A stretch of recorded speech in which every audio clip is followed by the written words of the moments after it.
राज्य महिला आयोगाच्या माजी अध्यक्षा रुपाली चाकणकर यांनी प्रेस घेऊन आज सांगितलं, दिल्ली हायकोर्टामध्ये 10 जुलैला मी नोटिसा पाठवलेल्या आहेत आणि आशा मिरगेताई, रुपाली ठोंबरे, त्याच्यानंतर सुषमाताई अंधारे, त्याच्यानंतर अंजलीताई दमानिया यांना हजार व्हायच्या नोटिसा दिलेल्या. चाकणकर बाई, तुम्हाला कायद्याने अधिकार दिलाय, तुम्ही काहीही याचिका केस दाखल करू शकता.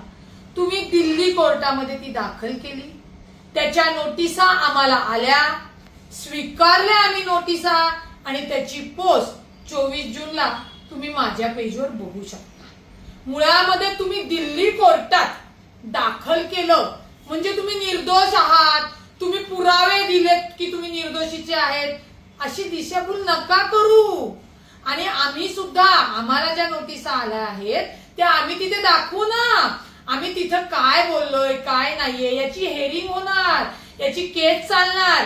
त्याच्यानंतर मी स्वतः वकील असल्यामुळे मी तिथे हजरच राहणार आहे. आणि तुमच्या माहितीसाठी सांगते, तुम्ही आशाताई मिरगे असतील, सुषमाताई अंधारे असतील, अंजलीताई असतील आणि ज्या काही 27 मीडियाच्या लोकांना तुम्ही जी काही कोर्टात याचिका दाखल केली आहे ती तुम्ही महाराष्ट्रात सुद्धा करू शकत होता. परंतु हा लिगल जो काही तुम्ही लपाछपीचा लपंडावचा तुमचा जो डाव आहे तो येणाऱ्या काळात मी समोर करेलच. कारण का जसा कायदेशीर हक्क तुम्हाला आहे तसा आम्हालाही कायदेशीर हक्क आहे. तुमची याचिका दिल्ली कोर्टाने फक्त दाखल करून घेतलेली आहे आणि साहजिकच आहे, एखाद्याची याचिका दाखल केल्यानंतर त्याच्या ज्या विरोधातली लोक आहेत त्यांना कोर्ट नोटीस पाठवतं. याच्यामुळे आम्हाला नोटीस पाठवून तुम्ही निर्दोष आहात हा जो काही तुम्ही गैरसमज पसरवत आहात, कृपया पसरू नका. पुन्हा सांगते, नेहमीप्रमाणे तुमच्या बुद्धीची कीव येते. तुम्ही जी दहशत करायला जाता की मी चॅनलला केलेलं आहे, चॅनलचं ज्युडिशिक्शन हे महाराष्ट्र आहे किंवा पुणे असेल किंवा मुंबई असेल, त्यांचं जे ज्युडिशिक्शन आहे घडलेला बंधुबाबा खरात प्रकार हा इथे घडलेला आहे, तरीही तुम्ही जाणीवपूर्वक कायद्यामध्ये बसत नसताना सुद्धा जी काही याचिका दाखल केली आहे असो, आम्ही त्याला उत्तर देऊ, परंतु तिथे हजरी राहू.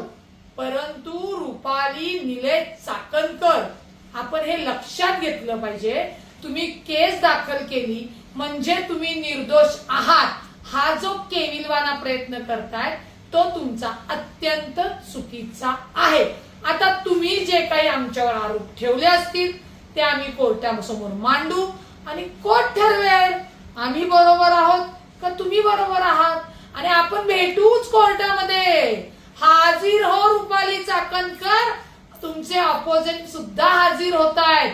तुम्ही काळजीच करू नका. कायदेशीर लढा लढणं हेच आमचं ध्येय कर्तव्य आहे. परंतु पुन्हा सांगते, राज्य महिला आयोगावर ज्यांना कायदा कळत नाही अशा व्यक्तीला बसवून, म्हणजे तुमच्यासारख्या व्यक्तीला बसवून फार मोठं महाराष्ट्राचं नुकसान झालंय, फार मोठं महिला वर्गाचं नुकसान झालेलं आहे. बंधुबाबा खरात प्रकरणात ज्या काही गोष्टी समोर आल्या, ह्या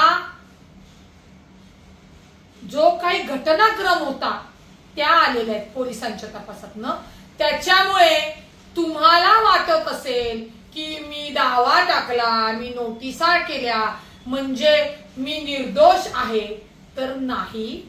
तुम्ही जो काही आमच्यावर आरोप लावत आहात तो आरोप खरा आहे का खोटा आहे ते मेहरबान कोर्ट ठरवेल. त्याच्यामुळे 10 जुलै त्याची तारीख आहे, त्यावेळी आपण भेटू. येताय ना तुम्ही? नक्की या आवर्जून. महाराष्ट्रातल्या बंधुबाबा खरातचं प्रकरण आपण दिल्ली कोर्टात न करू. आणि नशीब मी तुम्हाला सांगितलं की तुम्ही आम्हाला अमेरिकेतनं डोनाल्ड ट्रम्पकडनं नोटीस नाही पाठवली. तुम्ही तिथे जरी आम्हाला बोलवलं असतं, तिथे जरी केस दाखल केली असती, तरी आम्ही अमेरिकेत तिथे तुमच्या कायदेशीर लढा लढायला निश्चित आलो असतो आणि येऊ. पुन्हा सांगते, तुमच्या सोबतची लढाई ही कायदेशीर आहे, ही आम्ही लढणार आणि आम्ही जिंकणार.